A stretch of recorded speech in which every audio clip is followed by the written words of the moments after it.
Hi guys, it's Laura.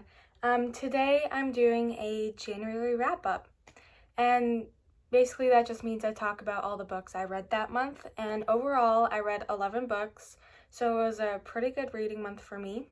So the first book that I read in January was Birthday, and by Meredith Russo, and this is about two kids, Eric and Morgan, and they known each other since they were born. Like literally their parents got stuck in the same hospital through like a blizzard.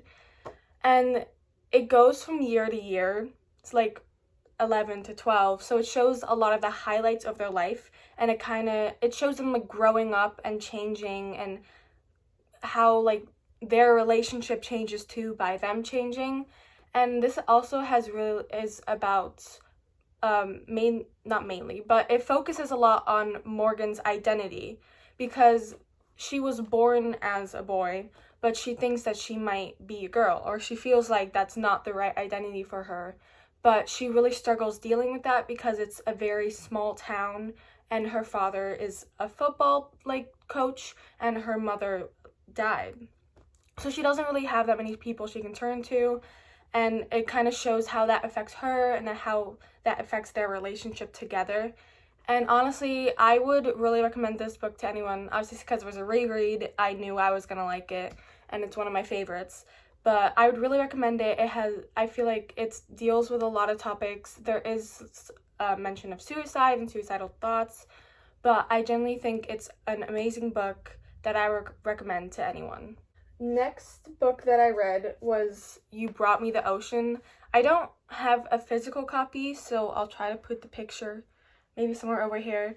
But You Brought Me the Ocean is this next book I read. It's a graphic novel, and it's about this boy, Jake, who he lives in a small town in the desert, and he's like best friend with this girl, Maria, and he's dealing with some stuff himself because he thinks he might be gay, or he knows he's gay, and he has a crush on this guy in his class, but the problem is Maria has a crush on him. So that obviously leads to some misunderstandings and stuff like that. And then it also goes that he has these strange markings on his body, and he can control the water, and then there's stuff that happens with that, but I don't want to like spoil anything. Because it was a graphic novel and it was decently short, there's a lot of stuff in there, like his best friend, him like coming to terms with the fact that he's gay and being gay in a small town, and then his powers. It's just a lot in such a short book, and I thought the concept was really good.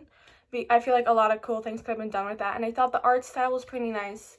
It just felt too quick, like nothing really was able to get fleshed out. I feel like everything was kind of surface level, and I wasn't a huge fan of the dialogue. So if like a sequel came out, I would probably still read it just to see what happens.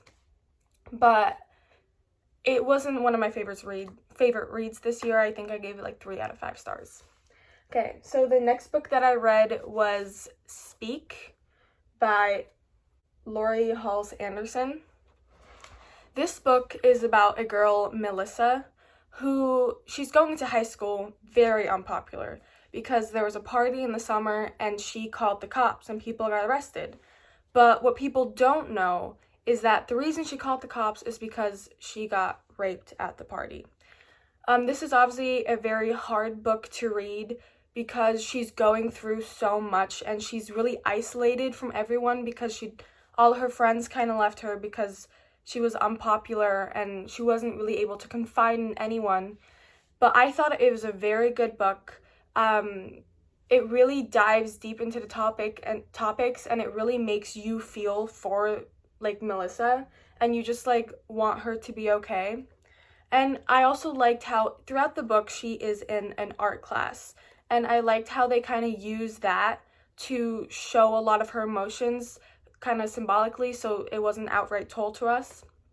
But honestly, it's a very good book. It is very hard to read because it deals with a lot of tough topics, and it talks about like kind of depression and just isolation, and her dealing with the stuff that happened and still going to school with the person that did it to her, and kind of like, the culture around that.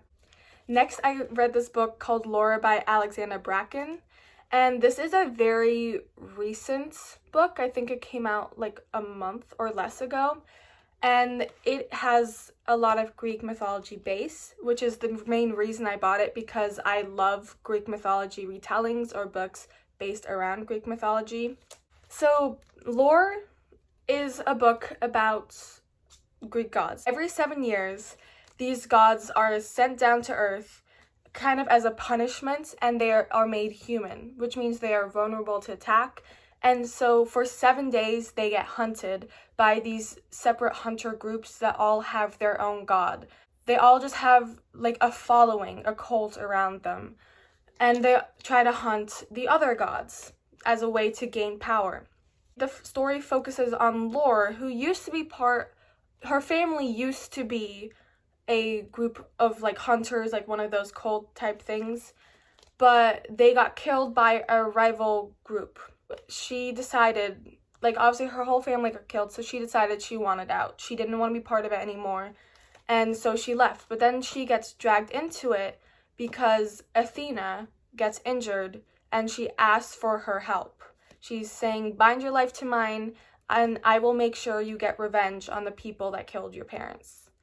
And then the whole story kind of revolves around the consequences of that action, because obviously it brings her back into the world of these hunters and gods, which obviously is a very dangerous world. I really liked it. I loved how it really, not humanized, but it made the gods have like their own emotions and their own thoughts, and it kind of didn't just leave them very superficial, but I feel like it really made them human. And I loved Lore's relationship and friendship with the people around her. I feel like they all bounced off of each other very well. I would really recommend this for you to read, for anyone to read. The next book that I read was Beach Read by Emily Henry, and the book is about two writers, Augustus Everett and January Evans. Augustus is a more serious fiction writer. He's those books where it's very intense, everyone dies, not the most happy books. And then January Evans is a romance writer, so a lot of happy endings and a lot of, just a little bit lighter reads. And somehow they end up on neighboring beach houses for the summer for at least 3 months, and they're both in kind of writing reps. So they decide to swap genres. Augustus will write a fluffy romance read, and January will write a more serious book, like a serious fiction book. So it kind of revolves around that, and they both decide that on the weekends they will give lessons to each other or experiences to help them write books. So obviously this is a great way for them to connect, but I did really much enjoy it. It did deal with some more serious topics, like her dad's death, which is the reason she went to the house to begin with, and some stuff with Augustus. But overall, I liked their relationship, and I liked the dynamic and the focus on the writing and how that connected to both their lives. So I would really recommend this. I think give it 4 out of 5 stars. So yeah. The next thing that I read was Eleanor Oliphant is Completely Fine. So this story is about Eleanor Oliphant, and it kind of goes through her life. Like, she's fine. She's just living her life. She has a job that she doesn't really care about. She's kind of just going through the motions, and she doesn't really have a lot of human connections. And then one day she witnesses the fall of this man, and he's like an elderly man.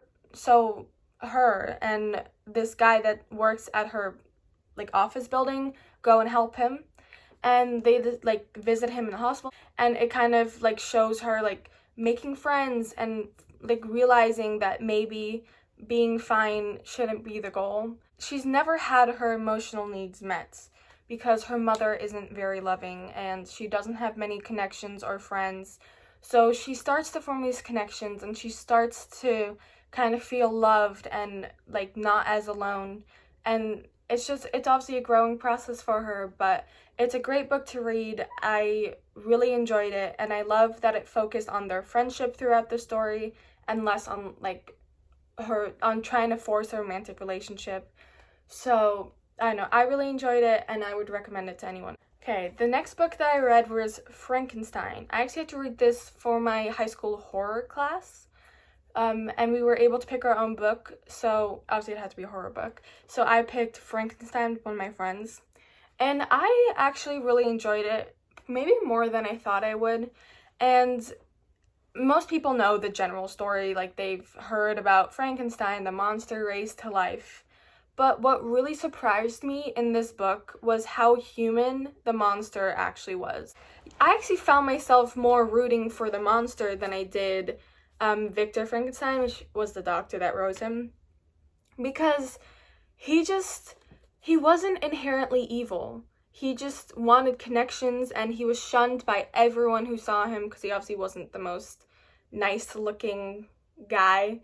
But he just wanted like connection, and it was just unexpected because every movie or story I've heard about Frankenstein, he's like says like one word sentences, and just he doesn't really have much emotion or personality, but he just felt really human throughout the book. And I would recommend this because even though you might think, oh, I've already heard this story before, I feel like it was very different than the usual story that I hear, and I was still very surprised by things that happened. And yeah, I would definitely recommend it, and it is obviously a classic, so they're always nice to read. So the next book that I read was Boyfriend Material, which was another Goodreads romance contestant. And I really enjoyed this book. It was about Luke O'Donnell, who has a semi-famous dad, like kind of a has-been, but this leads him still to be paparazzi'd and kind of like followed around and put in tabloids. And then one day he like gets put in too much, and he kind of gets like trashed a little bit in the papers. But the problem is he works for a charity, and that is kind of an image issue. So they tell him, you need to do something about this or we're gonna have to fire you, because people were like taking back donations. And basically that means he ends up doing a fake relationship with this guy, with Oliver. And basically it kind of follows that relationship that forms from that. And what I really liked about this book is I feel like I love fake dating tropes. They're one of my favorites. But the thing that I hate about them is the miscommunication, because I feel like that's always a big prevalent part of those tropes, because they haven't really told each other their feelings, and it's obviously like hard to go from fake dating to normal dating. But I feel like that was not the issue in this book, which I loved. The problems came from them as people and like just their own problems, but they were very like outspoken about it. Like they talked about the problem. It's more just about their habits, and like they're used to dealing with stuff on their own because they've never really had a guy like that who they could really like talk to and trust. So it was more about them trying to come together and working through their own problems than miscommunications, which I loved. My only, not issue, but the only thing I wasn't a huge fan of was that there was these random stories, like, I feel like it focused mostly on the relationship, but there was, like, random plots about both their families, and I wish they could have either focused on them more or just taken them out, because they felt, like, really thrown in my opinion. But yeah, overall, besides that, I really enjoyed their banter, their connection, and kind of just how they came together. And I liked how different they both were, but somehow it kind of still ended up working. And yeah, so overall, I would recommend it. I think I gave it 4 out of 5 stars. So the next book that I read was Take a Hint, Dani Brown. So this book is about Dani Danica Brown, who knows what she wants. She wants a career, she wants a side piece. She even prays for it. But then on the other side, you have Saphir, who's kind of the opposite. He loves romance novels, and he loves the thought of relationships. And he has a crush on Danica. And he definitely doesn't just want to be a side piece. He would want a relationship. And they're good friends, they already, like, know each other, and they already talk, but then one day, there's a fire drill, and Dani gets stuck in an elevator, and Saphir notices that she's gone, so he goes to find her, and he kind of carries her out of the building, all hero-like, and there's a video taken of that, and that goes viral. So now people are shipping them, and they even have their own ship name and hashtag, and it gets a lot of traction. The thing is, Saphir on the side, he has a non-profit that kind of goes with rugby and trying to tackle the masculinity and toxic masculinity that comes with that sport. So that's starting to get a little bit of attention because of that. And he asks Danny, can you go along with the ruse a little bit longer so that I can get some publicity for my charity and kind of get it like going? And she says yes. So it kind of goes through that. There was also talk about mental health and anxieties, and I feel like it was done like pretty well. Like, it wasn't just thrown in there randomly, but I think it did kind of like, you know, it was talked about, and I liked how they interacted with each other about it with a lot of compassion, and it kind of brought them closer together. And there was a third act conflict, which I'm not a huge fan of. They happen a lot in romances, but this one I didn't mind because it didn't feel as thrown in. Like, it made sense with their personalities and just who they are as people for that to happen. I don't want to say it because then it will obviously spoil the end of the book. But yeah, I thought they were adorable. I liked them both as individuals, and I liked how they came together. Overall, I really enjoyed it. Then I read The Shadows Between Us by Tricia Levenseller, which was another reread of the year because I only read it like a month ago, but for some reason I just felt really inclined to read it again, like not that much later. So basically this story is about a girl, Alessandra, and she's the second daughter in the family. So she's used to being overlooked. She doesn't have a lot of control because she is a woman, and this universe, they don't have a lot of control over their own lives. It's more like, again, like the man controls a lot of the things with the family. And she decides to take matters into her own hands. She's not going to be overlooked anymore, and she has a plan. She is gonna seduce the Shadow King. And basically her plan is to seduce him and then kill him so that she becomes queen. And she doesn't know that much about the Shadow King. All there really is known is that he has shadows around him that he can maybe control, but people aren't even sure about that. And you're not allowed to touch him either. So that's like a law.